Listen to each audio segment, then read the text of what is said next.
Artists are often the first to take a stand in the world when change is needed. Take Robby Romero, an Apache musician from New Mexico.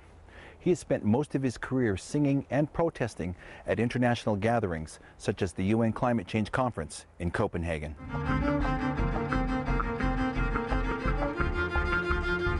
I'm a musician. I'm from the Apache and Pueblo territories of the Southwest, Turtle Island, known as North America. And I'm here to stand in solidarity with my brothers and sisters, indigenous peoples of the world, to defend our rights, to defend Mother Earth, and to ensure that the voice of indigenous peoples is included in this global conversation, especially when it comes to the environment. That song I wrote really to commemorate and celebrate the United Nations adoption of the Declaration on the Rights of Indigenous Peoples. So it's really a song of celebration and freedom, and a song of recognition of who we are as indigenous peoples, not just in North America, but all over the world. And it's a song to show the beauty and the power and the wisdom of our people. What's going on here is, some people have figured out ways to present false solutions to climate change, to spin the issue, to hijack the environmental movement for bottom line profits for a few. And if the Earth is going to survive this attack by human beings on her, then we really need to stand up and protect our last remaining wild places.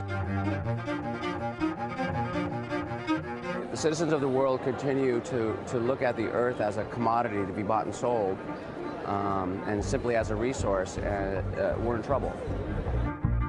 And what they're negotiating in here, when they're really talking about, the fate of the planet, they're talking about a capitalistic approach to, getting more indigenous lands and resources, to desecrating and destroying the last remaining wild places on Earth that have been defended for thousands of years by indigenous peoples and are today.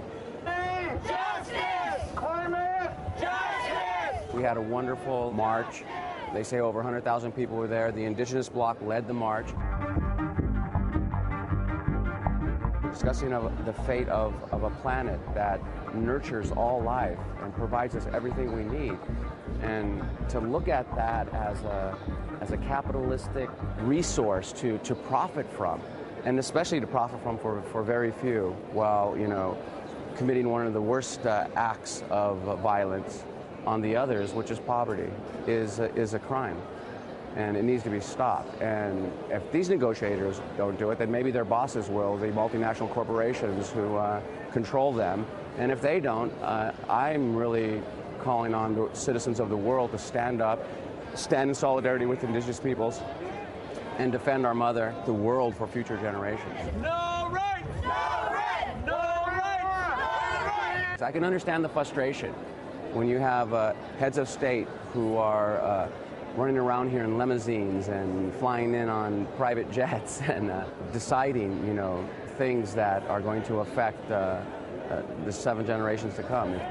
I hope that the negotiators here, and I hope that big business, who could really play a crucial role in stopping climate change and reducing emission. I hope that they open their hearts and minds. I hope that they listen to the voice of indigenous peoples on the front lines of climate change. And I hope that they do that in a good way.